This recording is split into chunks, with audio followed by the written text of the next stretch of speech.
Good morning students. आज हम वित्तीय प्रबंध अर्थात फाइनेंशियल मैनेजमेंट क्या होता है उसके बारे में आज अध्ययन करने वाले हैं।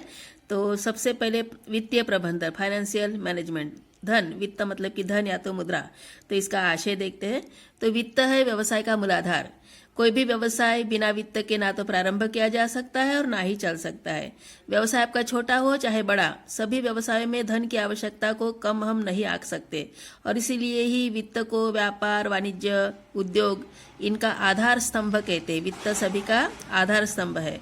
वित्त व्यावसायिक जगत का एक ऐसा केंद्र बिंदु है जिसके चारों ओर व्यावसायिक क्रियाएं भ्रमण करती है। अभी प्रत्येक राष्ट्र में एक प्रभावी और सुदृढ़ मुद्रा चलन में है और उसी मुद्रा को हम वित्त करके बोलते हैं। हमारे देश की मुद्रा रुपया है। तो ये इसी के सहायता से सभी प्रकार के उद्योग, वाणिज्य और उद्योग धंधे कार्य करते हैं। तो वित्तीय प्रबंध का क्रमिक विकास पर उतना ध्यान देने की आवश्यकता नहीं है, फिर भी थोड़ा सा देख लेते हैं। तो 20वीं शताब्दी के पूर्व व्यावसायिक क्षेत्र में काफी छोटे छोटे उद्योग स्थापित थे, किंतु इसके बाद ये छोटे छोटे बड़े उद्योगों में शामिल होने लगे, जिससे प्रबंधकों के समक्ष वित्तीय समस्याएं उत्पन्न होने लगी। द्वितीय महायुद्ध के पश्चात उद्योगों की वित्तीय व्यवस्था काफी चरमरा गई थी और विभिन्न समस्याएं उत्पन्न होने लगी थी। स्थिति को अनुकूल बनाने के लिए विभिन्न अर्थशास्त्रियों के द्वारा उपाय खोजना प्रारंभ कर दिया, जिसके परिणाम स्वरूप व्यावसायिक जगत में रोकड़ का पूर्वानुमान लगाना, रोकड़, बजट, प्राप्य बिलों का प्रबंध, वित्तीय विश्लेषण, इन्वेंट्री कंट्रोल, इन सभी को वित्तीय प्रबंध में शामिल किया गया। और यही कारण है कि वर्तमान समय में वित्तीय प्रबंध वर्णनात्मक नहीं है बल्कि कैसा है, विश्लेषणात्मक हो चुका है। और इस वित्तीय प्रबंध में विभिन्न अनुपातों के द्वारा वित्त का विश्लेषण किया जाता है और वित्तीय स्थिति को ज्ञात किया जाता है। वित्तीय प्रबंध को व्यावसायिक वित्त, प्रबंधकीय वित्त या तो निगम वित्त भी कहा जाता है, और या तो कोई कोई विद्वान इसे वित्त प्रकार ये भी कहते हैं। अभी देखते हैं वित्तीय प्रबंध का आशय या परिभाषा। तो वित्तीय प्रबंध का आशय में हमें देखना है कि वित्तीय प्रबंध जो है उसका आशय क्या है, वित्तीय साधनों और उपयोग के मध्य उचित सामंजस्य बनाए रखना है। वित्त के साधन मतलब कि वित्त कहाँ कहाँ से निर्माण होगा, वित्त के स्रोत कौन से, साधनों को स्रोत करके बोला जाएगा। अर्थात आपको धन कौन से मार्गों से प्राप्त होगा उसको वित्त के साधन बोलेंगे, और जो प्राप्त धन है उसका उपयोग हम कहाँ कहाँ पे करेंगे उसको हम वित्त का उपयोग करेंगे। तो साधन और उपयोग के मध्य उचित सामंजस्य बनाए रखना उसी को वित्तीय प्रबंध कहते हैं। ये जो सामंजस्य बनाओगे ताकि ही क्या होगा, उपलब्ध वित्त का अधिकतम उपयोग होगा, उपभोग होगा और विनियोग भी समय समय पर किया जा सकेगा। अर्थात इन्वेस्टमेंट भी होना चाहिए, बचत भी होनी चाहिए। तो जो भी आपको धन प्राप्त होता है उसका तो आपको उपयोग करना ही है, उपभोग भी करना है और साथ में उसमें से कुछ ना कुछ धन भविष्य के लिए बचाना भी है, उसी को विनियोग करके बोला जाएगा। और वित्तीय प्रबंधक के अंतर्गत आप पूंजी की व्यवस्था करेंगे, अर्थात धन कहाँ से मिलेगा उसकी व्यवस्था करेंगे। फिर उस धन में जो भी धन आपको प्राप्त है उसका उपभोग भी करेंगे, पर संपूर्ण उपभोग नहीं करोगे, उसी में से कुछ का विनियोग करोगे, वितरण करोगे, अलग अलग क्षेत्रों में उसको आपको विभाजित करना है। रोकड़ प्रवाह, साख, लाभ, हानि, बजट, आय, व्यय, ये सभी वित्तीय प्रबंधक के अंतर्गत शामिल किया जाता है। अभी एक परिभाषा देखते हैं, JL मैसी की परिभाषा। इन्होंने कहा है कि वित्तीय प्रबंध एक व्यवसाय की वह संचालनात्मक प्रक्रिया है जो कुशल प्रचालनों के लिए आवश्यक वित्त को प्राप्त करने तथा उसका प्रभावशाली ढंग से उपयोग करने के लिए उत्तरदायी होती है। अर्थात वित्तीय प्रबंध मतलब कि क्या है, व्यवसाय की संचालनात्मक प्रक्रिया है। व्यवसाय कैसे चलाना है उसी प्रक्रिया में वित्तीय प्रबंध शामिल होता है, क्योंकि व्यवसाय को सही ढंग से चलाने के लिए धन की आपको जगह जगह पर आवश्यकता होती है। कुशल प्रचालनों के लिए, कुशल संचालन के लिए आवश्यक वित्त को प्राप्त करना और वो जो प्राप्त वित्त है, प्राप्त धन है, उसका प्रभावशाली ढंग से उपयोग करने के लिए ही वित्तीय प्रबंधन किया जाता है। तो इस प्रकार से वित्तीय प्रबंध की परिभाषा, और इस परिभाषा से स्पष्ट है कि वित्तीय प्रबंधक के अंतर्गत व्यवसाय की वित्तीय क्रियाओं का सफल एवं प्रभावपूर्ण संचालन किया जाता है और इसी के कारण वित्त का नियोजन, अर्थात कहाँ से धन मिलेगा उसके लिए योजना बनाई जाती है। उस धन का आवंटन मतलब कि वितरण किया जाता है और साथ में नियंत्रण भी किया जाता है, क्योंकि विशिष्ट धन या तो बराबर विनियोग भी होना चाहिए। जो भी धन आपके पास उपलब्ध है उसका विनियोग भी होना चाहिए, इन्वेस्टमेंट भी होना चाहिए। तो उसका नियंत्रण भी कार्य किए जाते हैं वित्तीय प्रबंध में। तो वित्तीय प्रबंध का ये आशय और परिभाषा हो गया।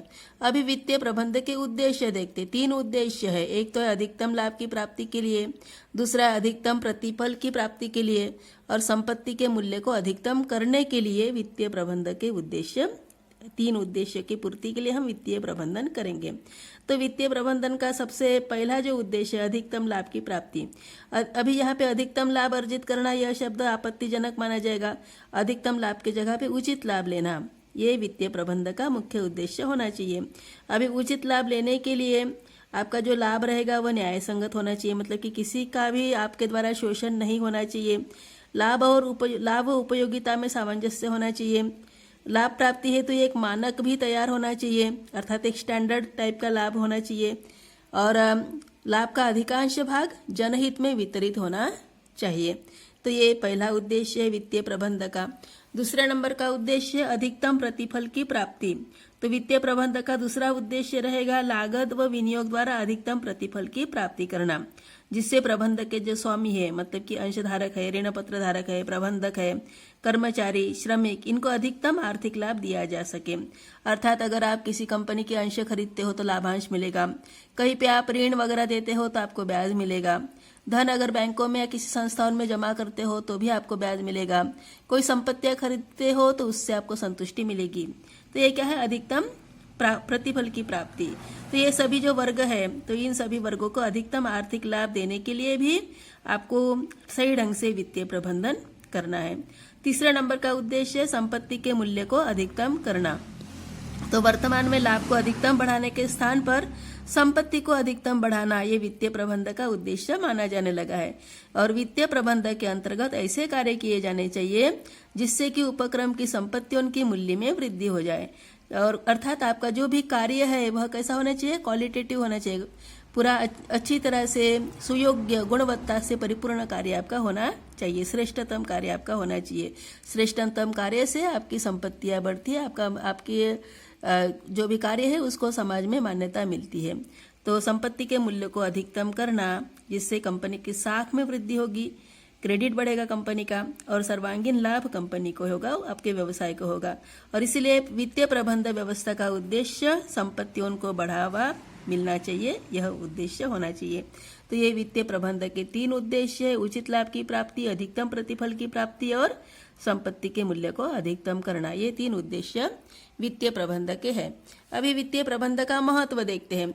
वित्तीय प्रबंधन का महत्व समझाने के लिए कुछ पहले कोटेशंस आए हैं, उसमें से एक कोटेशन आपको देखना है, पहला वाला।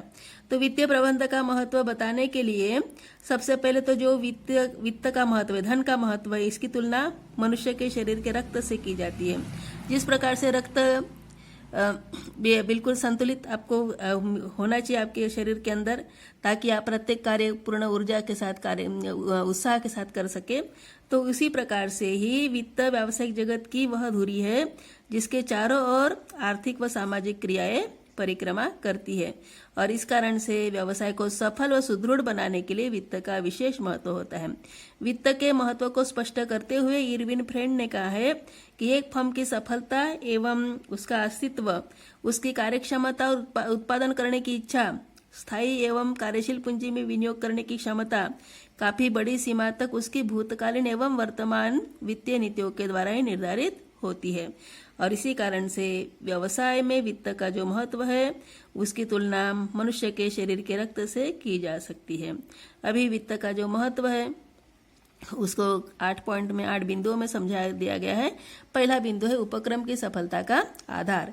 तो वित्त जो है वह उपक्रम की सफलता का आधार है, क्योंकि उपक्रम का स्तर या तो आकार चाहे छोटा हो चाहे बड़ा, आपका उपक्रम, आपका व्यवसाय निर्माणी संस्था वाला हो या तो सेवा देने वाली संस्था हो, सभी संस्थाओं का सफलता का मूल आधार या सभी व्यवसायों के सफलता का मूल आधार क्या होता है, वित्तीय प्रबंधन का उचित नियोजन होता है।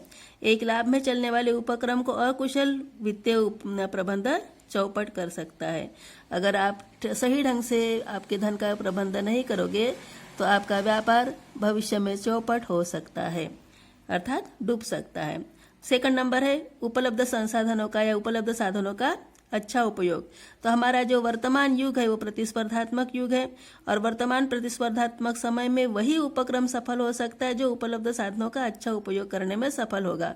और उपलब्ध साधनों का सही उपयोग तभी संभव है जब वहाँ की वित्तीय व्यवस्था कुशल एवं आदर्श हो। उपलब्ध साधनों का अच्छा उपयोग करने के लिए भी वित्त की आवश्यकता पड़ती है और इसीलिए उपलब्ध साधनों का अच्छा उपयोग होना अनिवार्य होता है। तीसरे नंबर का पॉइंट है व्यावसायिक प्रबंधकों के लिए महत्व।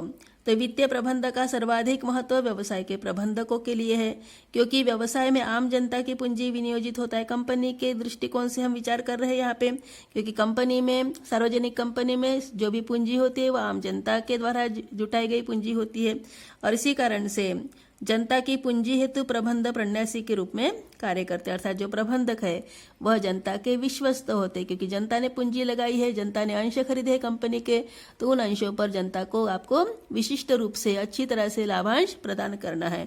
और इसीलिए प्रबंधकों का कर्तव्य होता है कि जो भी जनता को क्या करना है, जनता की पूंजी की सुरक्षा और उसका सदुपयोग करे, जिससे अधिक लाभ होने पर अंशधारियों को अधिक लाभांश दिया जा सके।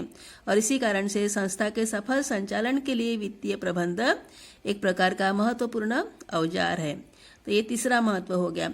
चौथे पॉइंट में दिया है विनियोक्ताओं के लिए महत्व। जो भी इन्वेस्टर्स है उनके लिए भी वित्तीय प्रबंधक महत्वपूर्ण है। देश के आम लोग अपनी छोटी छोटी बचतों को किसी न किसी संस्थाओं में या कंपनियों में विनियोग करते हैं और इस कारण उन्हें वित्तीय प्रबंधक का ज्ञान आवश्यक है। अन्यथा दलाल या तो बिचौलियों की मदद लेकर कभी कभी विनियोक्तागण परेशानी में पड़ सकते हैं। पांचवें नंबर का पॉइंट है वित्तीय संस्थाओं के लिए महत्वपूर्ण। तो वित्तीय संस्थाओं के लिए वित्तीय प्रबंधक का विशेष महत्व है, क्योंकि किसी संस्था या तो व्यक्ति को ऋण देना या न देना इसके निर्णय हेतु वित्तीय प्रबंधक का ज्ञान होना आवश्यक होता है। और इसलिए धन की सुरक्षा और तरलता में सामंजस्य बनाने के लिए भी वित्तीय संस्थाओं के लिए वित्तीय प्रबंधों पर ध्यान देना अनिवार्य होता है। फिर है कर्मचारियों के लिए महत्व। वित्तीय प्रबंधक का कर्मचारियों के लिए भी महत्व है। वित्तीय प्रबंध से संस्था का विकास होगा और जिससे कर्मचारियों को भी अपने विकास के बारे में कुछ ना कुछ वित्तीय लाभ मिलेगा। फिर इसका राष्ट्रीय महत्व भी है, 7वें बिंदु में दिया है। वित्तीय प्रबंधक का जो आधार है विभिन्न सरकारों को भी लेना पड़ता है। हमारा जो भारत देश है विकासशील देश है, जहाँ पे पूंजी सीमित है और पूंजी सीमित होने के कारण वित्तीय प्रबंध होना अति आवश्यक होता है। अन्य व्यक्तियों के लिए भी वित्तीय प्रबंध का महत्व है।